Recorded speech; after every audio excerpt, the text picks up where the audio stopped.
자, 이번 이야기는 시청자 패더님께서 찾아오셨습니다. 패더님의 이야기는 믿고 듣습니다. 바로 만나보도록 할게요.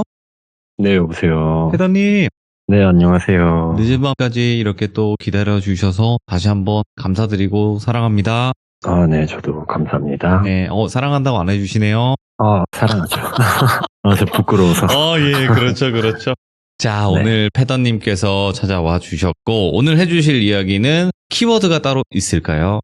오늘은 조금 특별하게 네. 1번에서 5번까지 중에 하나만 골라주시겠어요? 1번에서부터 5번의 그 키워드를 주시면 저희가 고르라는 얘기인가요? 아니요. 그럼요. 1번에서 제가 5번까지 정해놨거든요. 아, 네네네. 그 중에 숫자 하나만 말씀해 주시면 그것과 관련된 이야기를 하려고 해요. 아, 그렇다면 우리 시청자분들이 너무나 다 달라가지고, 네. 1번이 가장 좋지 않겠습니까? 그럼 네. 1번. 네. 키워드는 런으로 하겠습니다. 런? 네. 도망가는 그 달리는 런? 네, 달리는 런. 오, 알겠습니다. 자, 그러면 바로 출발을 해보도록 할게요. 렛츠고! 집이십니다. 해더죠.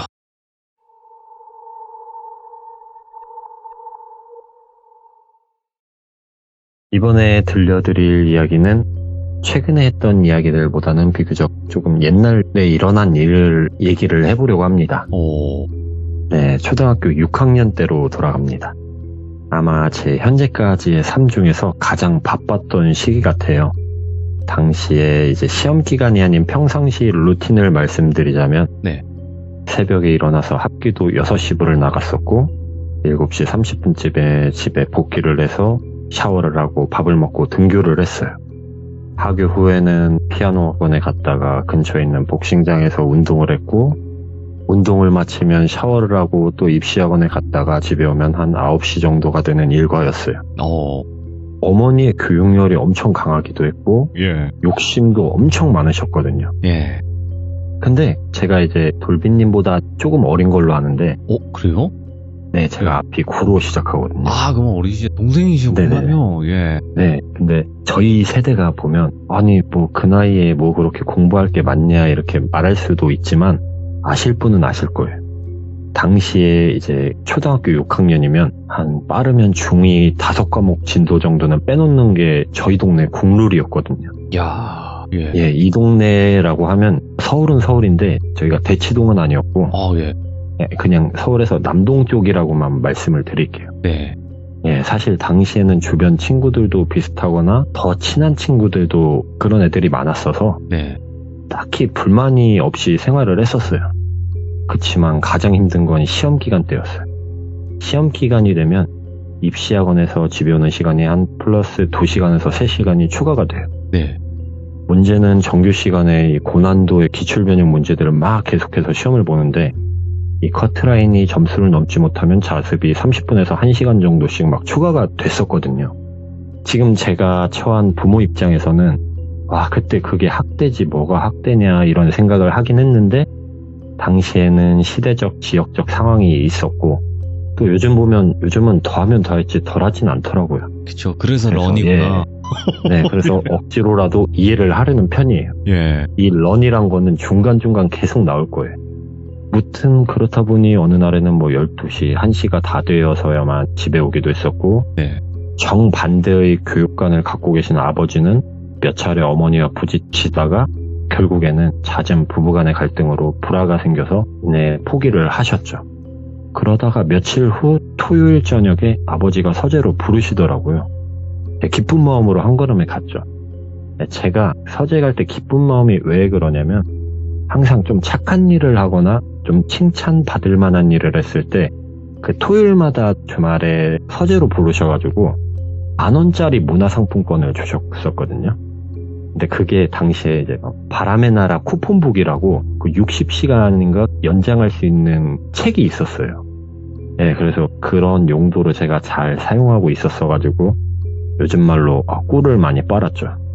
들어갔을 땐 아버지께서 이번 주에도 한 주 동안 너무 고마웠다고 말씀하시면서 봉투를 주셨고 감사합니다 하고 나가려는데 한마디 더 하시더라고요. 내일 아침에 아빠 여기 조기축구 차러 갈 건데 같이 가자고. 그래서 예, 알겠다라고 말씀을 드리고 다음날 새벽에 같이 운동을 갔어요. 그렇게 운동이 끝나고 롯데리아에 가서 햄버거를 먹으면서 아버지랑 얘기를 나눴어요. 기억나기로는 그 엄마가 유난 떠는 건 아는데 너가 첫째기도 하고 남자기도 하니까 욕심이 조금 지나쳐서 그런 거니까 힘들어도 너가 이해를 좀 해줄 수 있겠니?부터 잠이 좀 부족할 텐데 새벽에 나가는 합기도라도 좀 그만두면 어떻겠냐, 아니면 엄마랑 얘기해서 예체능 3개 중에 하나로 줄이고 낮에 잠깐이라도 집에 와서 잠을 자던가 휴식을 취하는 건 어떻겠냐라고 말씀을 하시더라고요. 항상 아버지는 제 입장에서 생각하고 말씀을 해주시는 편이었어서 부모님이 더 이상 싸우는 것도 싫기도 하고, 그래서 그렇게 하겠다라고 말씀을 드리고 합기도를 그만두게 돼요. 그리고 피아노 학원에서 배우던 건 집에서 이제 배우기로 했었고, 복싱도 주말에만 하기로 했어요. 6학년이긴 했지만 이제 횟수로는 10년 차에 가까운 경력이기도 했고, 체육관이 또 고모부가 운영을 하셨어요. 그래서 고종사촌 형도 선수부로 이제 주말에 운동을 해서 형이랑 같이 개인 운동이 가능했었어서 그렇게 하기로 했고, 아무튼 그렇게 저는 평일에 이제 2시간에서 3시간 정도의 중간 시간이 생기게 되었어요. 물론 그 시간에 집에 주로 혼자 있었고, 월수금은 이제 피아노 선생님이 오셨고, 중간에 많이 쉴 수는 없었지만, 화목은 오롯이 제가 이제 당시에 그 크레이지 아케이드라는 게임에 모든 시간을 쏟아 부었었죠. 아무튼 그렇게 일상이 굳혀졌고, 같은 학교, 학원을 다니며 같은 아파트에 살던 친구들이랑 학원 가기 전에 놀기로 한 날이었어요. 그날 애들이랑 이제 얘기를 하다가 애들이 오락실에 가서 먼저 놀고 있었고, 저는 이제 돈을 가지러 집에 갔었어요. 그래서 집에 가서 그 현금을 갖고 와서 그 오락실로 다시 향했고, 오락실에서 이제 친구들이랑 스노우맨이라고 그런 거 게임이 있거든요. 해왕을 처치하고 하고, 그 다음 떡볶이 500원어치를 먹고 근처에 있는 그 방방 아시나요? 그것도 그때 500원에 30분이었는데 그 방방을 타러 갔죠. 그날따라 사람이 엄청 많더라고요. 그래서 조금 대기를 하고 있다가 이제 한 팀이 내려와서 저희가 올라가서 가방에 있던 그 만화책인데 힙합인가? 그 브레이크 댄스 추는 그런 만화책이었는데 그걸 꺼냈어요. 그것 때문에 애들이 얼마나 나이키 윈드밀 했는데요. 헤드스핀하고. 그쵸. 그래서 방방에 가서 백덤블링도 하고 만화책에 있는 춤도 어설프게 따라하는 신용도 하고 그렇게 놀고 있는데 다른 팀도 다 빠졌고 여자애 둘이 올라오더라고요. 근데 저희랑 비슷해 보이기도 했고 이쁘기도 했어요. 그 나이대에. 그래서 말을 걸었죠. 같이 놀자고. 그러면서 같이 놀고 철망 옆쪽에 이제 주인 아주머니 몰래 저희끼리 암암리에 사용하던 점프대에서 점프하면서 멋있는 척도 하고 술래잡기도 하고, 그렇게 이제 시간이 끝나서 내려가려는데 여자애들이 따라오더라고요. 시간이 남았는데도. 이제 뭐 할 거냐고. 그래서 아직 학원 가기 1시간 정도 남아서 모르겠다라고 하니까 자기들도 시간이 얼마 없는데 같이 놀지예요. 그래서 뭘 할까 생각하다가 학교 놀이터에 가서 놀자고 했죠. 가서 숨바꼭질도 하고 공기놀이도 하고 재밌게 놀다가 헤어지려는데 그 여자 2명 중에 1명이 저한테 이리 와보라고 하더라고요. 그러면서 혹시 너 적을 거 있냐고 물어봐서 그때 제가 학원 노트 한 장을 찢어서 샤프와 함께 건네주었어요. 거기에는 그 친구가 자기 한메일 주소, 지금 다음인데 그때 당시는 이제 한메일 주소와 집 전화번호가 적혀 있었고, 저도 제 노트 한 장을 찢어서 제 메일 주소와 집 번호를 적어 주었어요. 이제 자기랑 메일 친구를 하자고 했고 그렇게 헤어집니다. 그날 학원에 갔다가 집에 가기까지 괜히 마음이 들떠 있었어요. 빨리 가서 메일을 확인해보고 싶더라고요. 4학년 때부터인가 친구들과 당시에 유행하던 그 입체 메일인가? 그런 걸 주고받았었거든요. 그래서 집에 한 10시 조금 안 되는 시간에 도착을 해서 몰컴을 했죠. 저희 엄마가 평일에 컴퓨터를 사용을 못하게 하셨어가지고 항상 자는 척을 하다가 한 30분, 1시간 정도가 지나면 문고리 컨트롤을 해서 최대한 조용히 닫고 본체에 덮는 이불을 포개고 또 다른 이불로 모니터를 감싸고 그 속에 들어가서 컴퓨터를 했었어요. 이게 당시에 윈도우 XP였는데 이 본체 소리가 지금에 비하면 상당히 컸어요. 그런 탱크 소리처럼. 그래서 몰컴하면 아시다시피 작은 소리도 엄청 크게 들렸고 이 모니터에서 나오는 불빛이 새어나가는 걸 방지하기 위해서 이불을 덮고 사용을 했었죠. 아무도 아무튼 뭐, 모르겠네요. 예. 예. 그렇게 메일에 들어갑니다. 이 아이는 저희 집과 제법 떨어진 곳에 살았고 나이는 저보다 1살이 어렸고 그곳에 아버지가 데려다 주셨다고 하더라고요. 너무 재밌게 놀기도 했고 친해지고 싶다라는 내용이 담긴 메일이었고 당시에 최대한 그 나이 때 할 수 있는 멋져 보일 수 있는 말들과 좀 허세가 가득 담긴 메일을 보냈었던 걸로 기억을 해요. 무튼 그날 이후로 시대 때도 없이 메일을 주고받았고 6학년 말쯤에는 제가 그 애니콜에서 나온 가운데 카메라가 달려서 돌아가는 핸드폰이 나왔었는데 예, 그걸 아버지께 선물로 받았어요. 그리고 이제 막 그 친구한테 메일로 자랑을 했죠. 근데 그 친구도 그 이후로 한 일주일 내로 똑같은 핸드폰을 샀던 기억이 나요. 그래서 둘이 전화도 문자도 정말 많이 했었거든요. 뭐 중간중간 부모님께 막 비기아를 충전을 해주셔야 될 정도로 진짜 많이 연락을 했어요. 그리고 6학년 겨울방학엔 저희 집에도 놀러 왔었고 어느덧 저희 부모님과도 아는 사이가 됐고 후에는 그 친구 덕에 주변에 그 여자아이들과 많이 놀다 보니까 뭐 주변 친구들한테 놀림도 많이 받았었죠. 아무튼 그랬던 친구였는데 중학생이 되면서 연락이 뜸해졌고 그렇게 그냥 지나가는 인연이었나 보다 생각해요. 원체 어린 시절부터 제가 정상적이지 못한 생활을 했었기도 했고 그 덕에 철이 빨리 든 게 아니라 나라는 사람은 베이스에 불행함이 깔려있다 라고 인정하고 생활했던 터라 사람 관계에 저도 모르게 그렇게 깊이 새겨 들어가 있던 것 같더라고요. 네. 아무튼 그렇게 몇 년이 지나고 그 친구를 까마득히 잊고 살았죠. 그러다가 제가 예전에 말했듯이 체중으로 갔다가 사고로 인해서 병원 생활을 하다가 졸업을 하고 제가 경기도로 이사를 하면서 일반 고등학교로 전학을 갔을 때예요. 한창 막 이상한 존재들과 꿈 때문에 제가 저 자신을 막 뇌의 일부분이 뭉개져서 어떠한 정신적인 질환이 있다고 생각할 때였어요. 그래도 학교에서 유일하게 친했던 친구 2-3명이 있었는데 그중 한 친구가 아버지가 약사하셨는데 저한테 좋은 말씀을 되게 많이 해주시던 분이셨거든요. 그 약국의 2층에 있는 곳이 친구 집이었어가지고 친구에게 공부도 배우고 같이 이제 당시 뭐 나이대에 즐겨하던 이야기를 하다가 친구 아버지가 올라오셨더라고요. 그렇게 뭐 좋은 말씀 한가득 듣고 이렇게 나와서 집에 갔죠. 거기서 저희 집까지 걸어 한 40분 정도 걸렸었거든요. 근데 제가 그 당시에 대중교통을 못 탔어요. 정말 심각할 정도로 이 내성적이고 내향적이기도 했지만 지금 생각하면 이제 불안장애와 더불어 약간의 선택적 대인기피증이라 말씀드려야 될까? 아무튼 그런 정신 상태였었기 때문에 걸어 다녔어요. 지금은 이게 습관이 돼서 제가 출장을 갔다가 조금 이른 시간에 도착을 하면은 서울역에서 제가 반포대교를 걸어오거든요. 그 정도로 지금은 뭐 한 7-8km는 걷는 게 일상화가 돼 있는 상태라 무튼 그렇게 한참 걷고 있는데 반대편 인도에서 아까부터 신경이 계속 쓰이더라고요. 거기에 후드티 같은 거를 뒤집어 쓴 여자분이 계셨고 너무 멀어서 정확히는 보이지는 않았지만 조금 계절 그것과 어울리지 않는 짧은 치마를 입고 있더라고요. 그래서 귀신은 아닌 것 같고 사람인가? 모르겠다 그냥 갈 길 가자 라고 생각하고 계속 걸었죠. 후로 한 10여 분을 걷는 동안에도 계속 같은 방향으로 가는 게 조금 꺼림직하더라고요. 그래도 무튼 그렇게 집에 들어왔고 별달리 크게 다른 생각은 못했어요. 근데 하지만 그 후로 몇 차례씩 그 여성이 보이더라고요.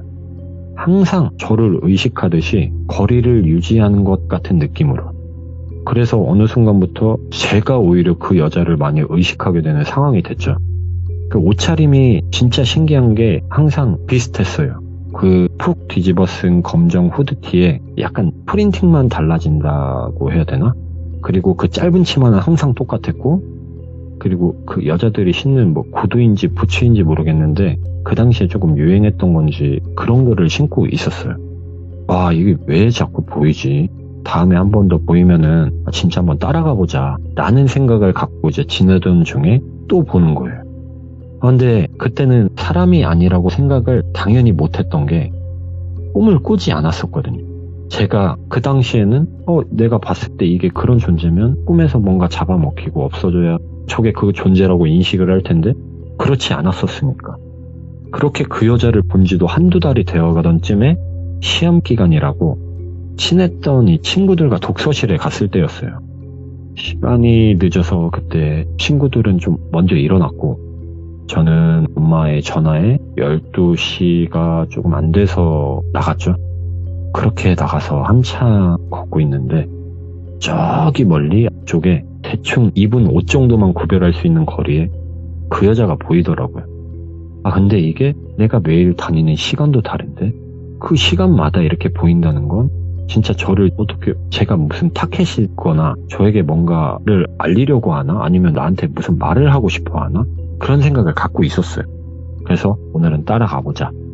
근데 조금 특이했던 게 평상시처럼 저를 약간 힐끔힐끔 쳐다보는 느낌이 아니었고 뒤에 제가 있다는 걸 모르나 싶을 정도로 앞만 보고 걷고 있었고 평상시와 조금 걸음이 달라 보였어요. 약간 비틀비틀 걷는다고 얘기해야 되나? 그래서 또 한편으로 이 동네 주민인데 우연히 자주 마주쳤을 뿐인 거지 내가 괜히 오해를 하는 건 아닌가 했지만 그래도 사람이 느낌이란 게 있잖아요. 이거는 그래도 느낌이 너무 안 좋다. 한번 따라가 보자 해서 따라가게 돼요. 거의 20m쯤 따라왔다고 생각했을 때 옆쪽 골목길로 들어가더라고요. 여기서 잠깐 멈칫하긴 했어요. 이게 어둑어둑한 골목길을 따라가기엔 조금 두려움이 앞섰었고 그렇지만 제 닉값을 해야죠. 당시에 취미로만 하긴 했지만 나름 타이틀도 있었고 고등학생 때 가장 또 뜨거울 나이니까 저 여자가 예상 행동 범주를 머릿속으로 이미지 트레이닝을 하면서 이런 상황엔 이렇게 제압해야지 저렇게 제압해야지 라며 따라 들어갔죠. 근데 골목을 들어서니까 생각보다 그 안에 또 갈래길로 골목길이 엄청 많더라고요. 이게 좁고 깊은 골목은 아니고 그 동네는 이 빌라 같은 것들이 많이 들어서기도 했고 예전에 지어진 주택들이 밀집해 있던 지역이었거든요. 예. 그러면서 자연스레 형성된 골목 같은 느낌이었어요. 차가 한두 대가 간신히 지나다닐 정도의 그런 골목인데 저는 이렇게 가면서 좌우 이렇게 두리번 거리면서 이 여자가 어디로 갔지 찾아보고 있는데 한 세 번째 골목쯤 갔을 때 오른쪽 골목길 끝에 가로등 아래에 그 여자가 주저앉아 있더라고요. 이거는 예상을 못했던 건데 무튼 그쪽 골목으로 들어갔어요. 그리고 근처에 다다라서 얘기를 할까 말까 그냥 지나칠까 다시 돌아갈까 하다가 얘기해보자. 저기요 혹시 저한테 무슨 하실 말씀 있냐고 물어보려는 순간 여자가 고개를 드는데 그 순간 그냥 미친 듯이 뒤로 뛰었어요. 이게 아저씨였어요.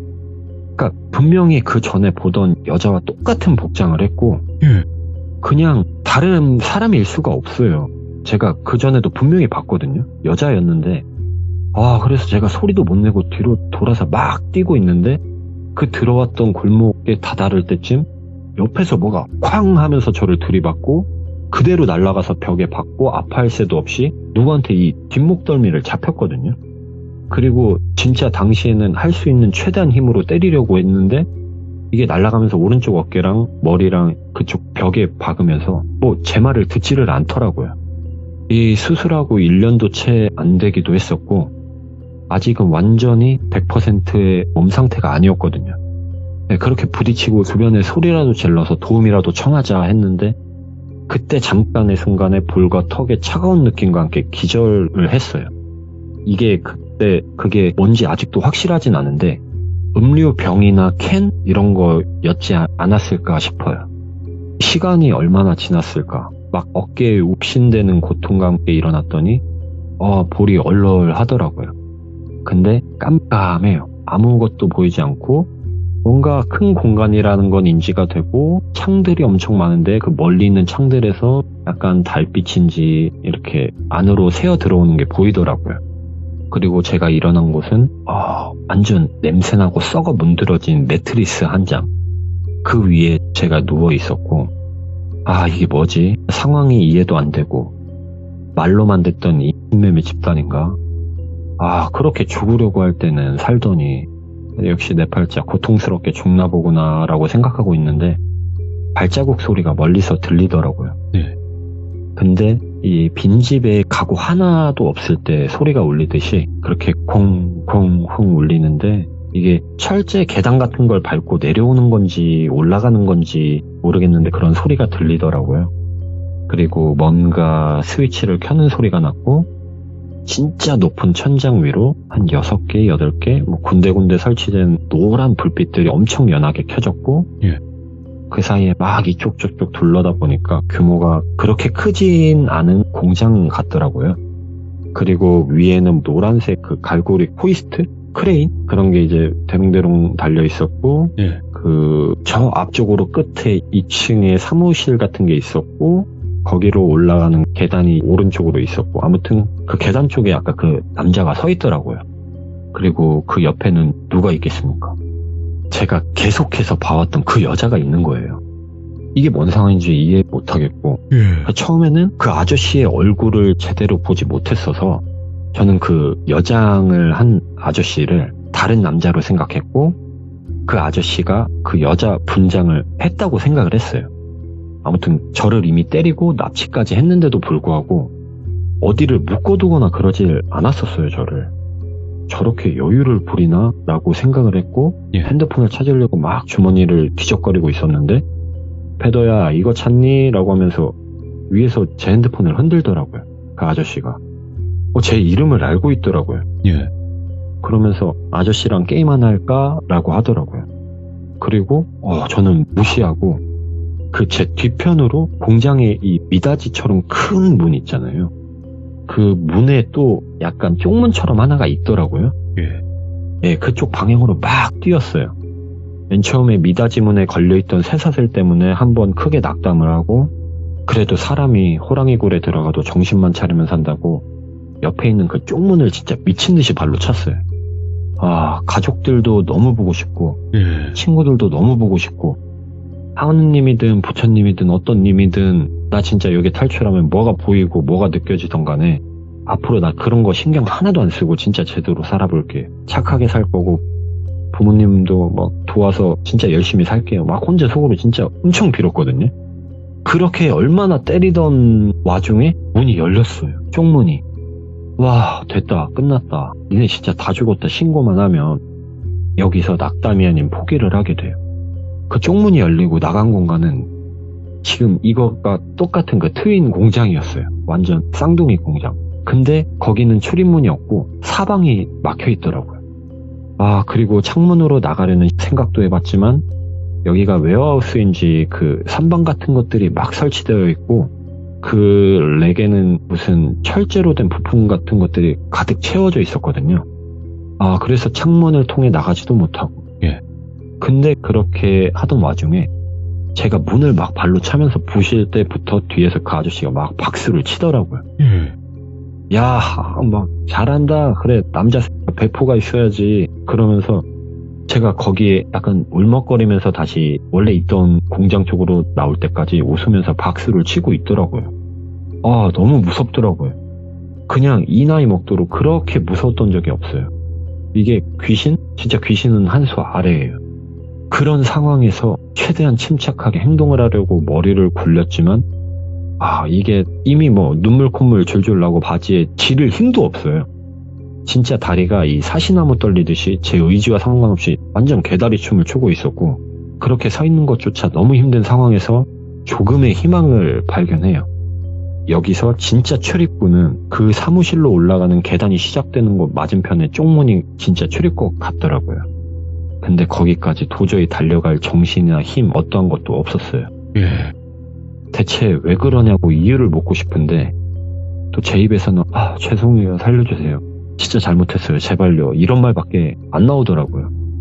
그러면서 그때는 안 되겠다, 그냥 최대한 불쌍하게 보이자. 예. 그래도 죽음을 당한다면 어쩔 수는 없겠지만 제 생각에는 덤비는 것보다는 그게 조금 더 살 확률이 있겠다 싶어서 그 자리에 무릎을 꿇고 막 손이 달아오를 정도로 싹싹 빌었어요. 그런 상황에서 그 아저씨만 계단을 내려왔고 어느덧 제 앞에 섰죠. 네. 페더야, 지금 이 상황이 참 이해가 안 되지. 네가 무슨 죄가 있다고. 근데 부모 잘못 만난 죄도 죄라고. 뭐 그런 뉘앙스의 얘기를 하더라고요. 무슨 말이지 생각하던 찰나에 핸드폰 비밀번호 불러 라고 하더라고요. 그래서 1111입니다 라고 말을 했고 뭐를 막 누르더니 야, 너 안 들어온다고 그래도 부모라고 이렇게 전화를 해댔다 이러면서 부재중 찍힌 전화를 보여주더라고요. 그리고 나서 1번을 꾹 누르더니 지 엄마가 1번이긴 하네. 하긴 네 아빠는 1번 될 자격이 없어 그러더라고요. 이때쯤에 이제 저도 아버지와 아는 사이고 뭔가 원한이 있나 정도까지는 유추를 했어요. 그리고 아저씨는 바로 끊고 2번을 쭉 누르더라고요. 그건 아버지의 번호가 맞았고 그 조용한 공간에서 통화 연결음이 들리다가 이 잠에 취한 목소리로 아들 왜 안 들어와? 라는 목소리가 들리더라고요. 근데 그 목소리를 듣는 순간에 막 심장도 터질 것 같고 어떠한 막 감정이 폭발하면서 아빠 살려줘! 라고 소리치면서 엄청 울었어요. 그리고 뭔가 그 목소리에 막 힘이 나서 예전에 그런 느낌 아시죠? 야인시대에 김두한이 쓰러지면 이 위에 하늘에 김자진 일어나라 그런 서원아 느낌으로. 이거. 예. 일어나. 그런 느낌으로 진짜 막 힘이 나더라고요. 그래서 막 달려들었죠. 책 차이도 있었고 정신도 몸상태도 정상도 아니고 결국 힘에 굴복해서 제가 무릎을 꿇는 상황이 되죠.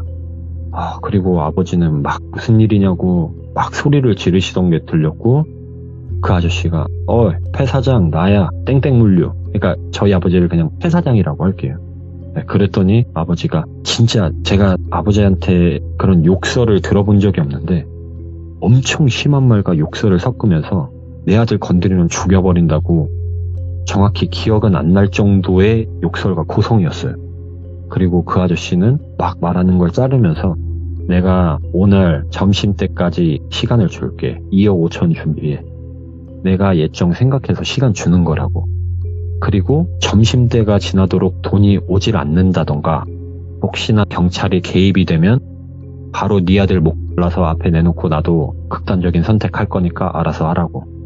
지금 전화 끊고부터 돈과 관련된 일이 아닌 걸로 만약 전화를 하면 그 전화 한 통당 네 애색 손가락 하나 발가락 하나씩 떼겠다고. 나 이미 어차피 뒤질 생각으로 일버린 거고 너 후회할 짓 하지 말라고. 그러고 끊더라고요. 막 그때부턴 또 다른 공포감이 찾아왔어요. 막 2층에 있던 그 여자는 막 절단기부터 망치, 니퍼 막 등등 이런 여러 가지 연장이 담긴 연장통을 갖고 왔고 진짜 더 무서웠던 건 제가 알던 여자였어요. 뭐 다들 예상하셨겠지만 그 초등학교 6학년 때 방방에서 만난 그 애더라고요. 아니 얘가 여기 왜? 라는 생각도 했어요. 근데 그 당시에는 이 앞에 있는 막 공구부터 아저씨 표정 같은 게 너무 무서워서 그냥 최대한 고개만 떨구고 울면서 제발 살려달라고 애원만 했죠. 그 아저씨가 그러더라고요. 우리 딸 기억나냐고. 속으로는 네 잘 안다 라고 대답을 하고 있었지만 대꾸할 수가 없었어요. 대꾸를 안 하고 있으니까 다시 아저씨가 얘기하더라고요. 아저씨는 버르장머리 없는 거 진짜 못 참는다고. 그래서 막 떨리면서 막 네 안다고 예전에 저랑 친했던 친구였다라고 말을 했어요. 그랬더니 막 깔깔깔 또 웃더라고요. 그 상황에서. 그러면서 그래 이 새끼야, 네 아빠랑 내가 사업만 잘 됐어도 잘하면 네가 내 사위가 됐을 건데 참 어쩌다 이 지경까지 온지 모르겠다고. 네 아빠가 다 말아먹는 바람에 거리에 나앉게 됐다. 대충 그런 내용을 갖고 얘기를 하시더라고요. 그 여자애는 아무 미동도 없었고 중간중간 대답하면서 슬쩍슬쩍 봤었거든요. 혹시나 만화나 영화처럼 정신 차리고 나를 도와줘서 탈출해줄 수 있지 않을까. 진짜 유치하지만 엄청 무서운 상황에서 그런 생각까지 하게 되더라고요. 하지만 전혀 그럴 생각 없어 보였고 그리고 아저씨가 내 딸이 네 아빠 때문에 하던 것도 다 접고 학교에서 친구들도 다 잃고 내가 그것 때문에 너를 얼마나 찾았는지 아냐고. 내 자식 피눈물 나게 했으니까 아저씨가 이 정도 해도 너는 이해해라 그러더라고요. 그냥 네 거리기만 했어요. 그러던 중에 아저씨가 그 공업용 커터칼을 꺼내서 드르르 이렇게 나를 꺼냈다 넣었다 하더라고요. 너 어차피 위에는 한 번씩 박살 났다면서 그러더라고요. 그러면서 너 아저씨가 아킬레스건 하나 떼면 평생 아저씨 생각하겠지? 그러더라고요. 그래서 아니라고 진짜 기다려달라고 저희 아빠 분명히 돈 갖고 오신다고 막 그랬는데 막 상관없다고. 어차피 돈은 어차피 우리가 받아야 될 돈이고 그건 우리 딸 미래를 위한 보험이고 나는 어차피 돈이랑 상관없이 너 죽이고 나도 죽을 거다라고 얘기를 하더라고요.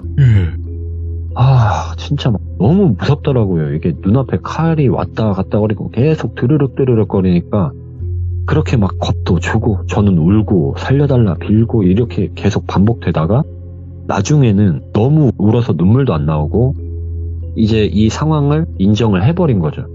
이게 무서웠던 칼도 약간 무덤덤해지기 시작했고 그때 알았어요.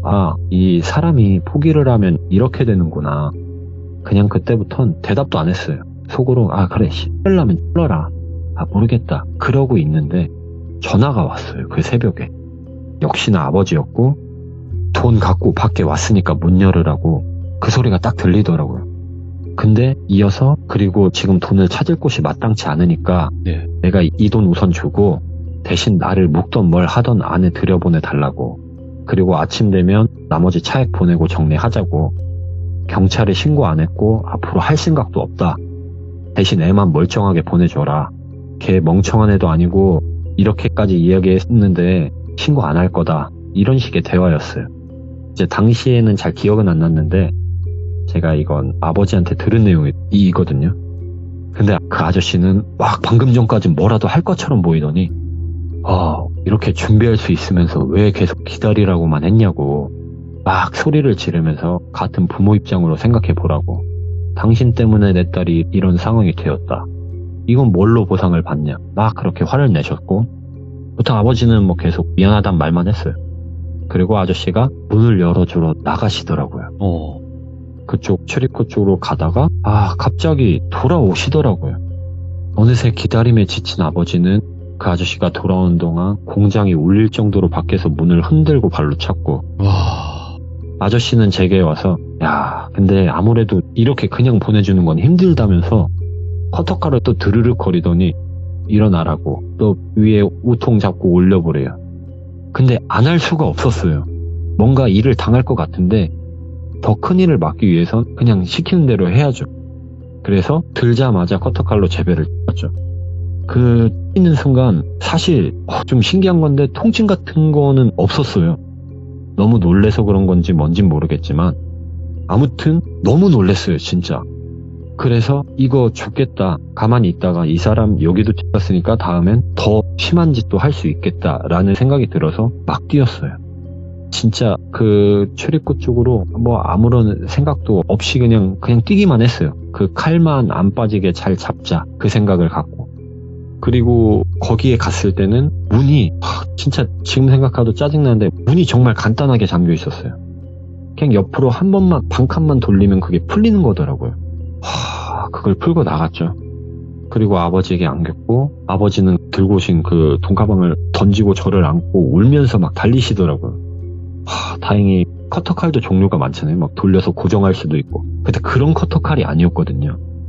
그래서 제 배를 찌르면서 어느 정도 칼심이 밀리면서 덜 들어갔고 이게 내장까지 닿진 않았더라고요. 그래서 아무튼 그 칼을 잡고 뛰면서 위아래로 흔들리면서 주위가 좀 더 찢어졌고 아버지가 또 들고 뛰면서 조금 더 찢어진 것 같더라고요. 그래서 당시에 이제 수술이라고 말은 했는데 막 그런 수술은 아니었고 그냥 처치받고 봉합도 했고 길진 않지만 짧은 시간 동안 이제 병원 생활을 좀 했어요. 그렇게 이 납치 사건에 관련된 이야기는 끝이 나는데 그리고 그 아저씨는 저희가 병원으로 올 때 아버지가 신고를 하셨는데 현장에서 바로 체포가 되었고 자리를 이탈하지도 않고 거기서 순순히 자백을 하고 갔다고 들었어요. 그리고 그 여자아이는 형사처벌을 받진 않고 먼 곳으로 이제 친척에게 갔다고 들었고 제가 아버지가 사업하다 큰 부도를 앉았다고 말씀을 드렸었는데 그때 저희 아버지 때문에 협력업체 3군데에서 이제 좀 많은 피해를 입으셨었거든요. 근데 그 빚을 다 갚긴 갚았어요, 결과적으로는. 그리고 생각보다 오래 걸리진 않았어요.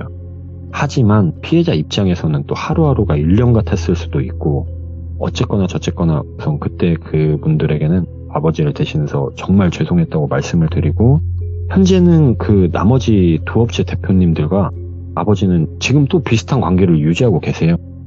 네, 그래서 예전처럼 잘 지내고 계시고, 그 아저씨 딸 입장에서 생각해보면 정말 죄송하기도 하고 안타깝기도 하더라고요. 물론 저한테 그런 몹쓸 짓을 했지만, 네.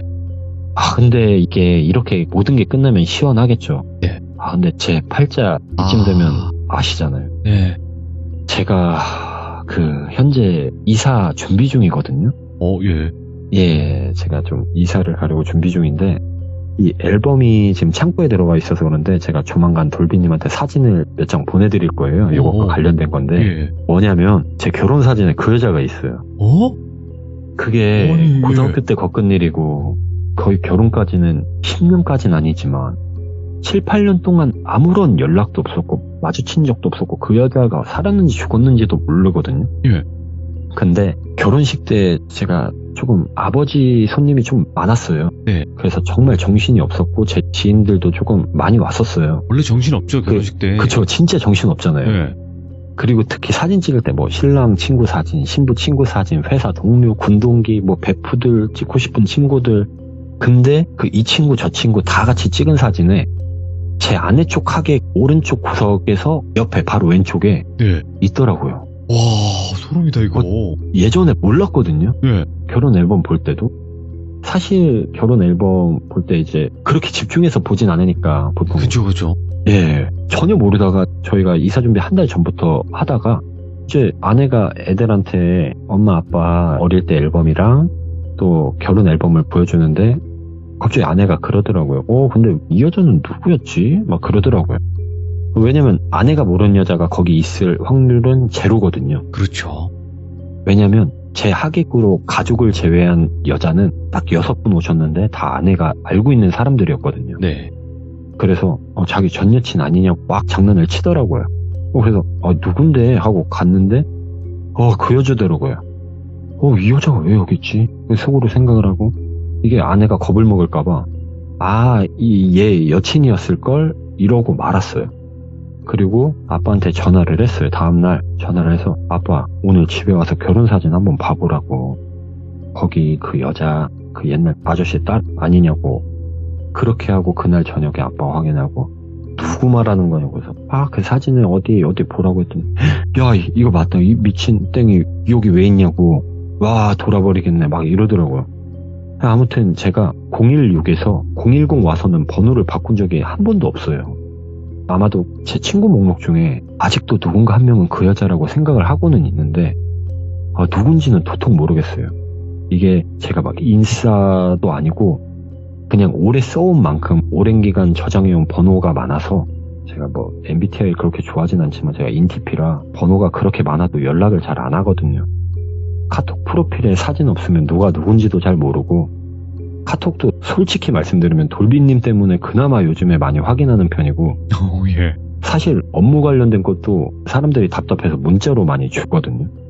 결과적으로 지금도 오늘도 내일도 저는 제 프로필을 보며 아빠의 복수를 준비하진 않을까 하는 마음과 함께 오늘도 카톡 프로필을 의미 없이 둘러보게 돼요. 네, 이상입니다. 자, 이거는 제가 왜 패더님에게 이 사연을 듣고 나서 말씀을 드리고 싶었던 게 뭐였냐면 이게 굉장히 트라우마로 남을 수 있는 얘기거든요. 아무리 어릴 적 이야기라고 하더라도. 그쵸. 네. 근데 이 이야기를 그래도 지금에서야 좀 담담하게 풀어낼 수 있다라는 거. 네. 그때가 와서 정말 다행이긴 하지만 그래도 쉬운 이야기가 아니었을 거라고 생각을 해요. 그것도 그렇고 네. 사실 이 얘기를 아예 빼버릴까 했던 게 혹시나 저번 변남이처럼 따로 또 어떠한 저희 집 같은 건 모르겠지만 또 모르는 거니까 사람 일을 그래서 얘기를 안 하려다가 돌비님께서 1번을 뽑아주시는 바람에 이제 이 얘기를 하게 됐죠. 네, 너무 충격적입니다, 진짜로. 그러니까 그 패더님의 이야기를 들어보신 분들은 아시겠지만 이분 도대체 어떤 삶을 사신 거야? 이렇게 얘기가 나올 수밖에 없어요. 저는 정말로. 항상 좋음 뒤에 엄청난 힘듦이 찾아요. 쉽게 말씀드리면 한국 와서도 작년에 제 전 재산을 잃은 것도 있었고 사기를 당해서 네. 또 그렇게 모든 걸 다 앗아갔다가도 뜻하지 않게 또 뭐가 생기고 예. 그래서 또 행복하게 지내다가 또 어떤 일 이게 항상 똑같아요. 항상 유하게 흘러가는 법이 없고 예. 그래서 아이고. 그래도 오늘 이렇게 이야기를 들려주시고 나서 더 한결 가벼워지셨으면 좋겠습니다. 저는. 네. 그리고 절대 패더님의 잘못이 아니니까요. 그죠?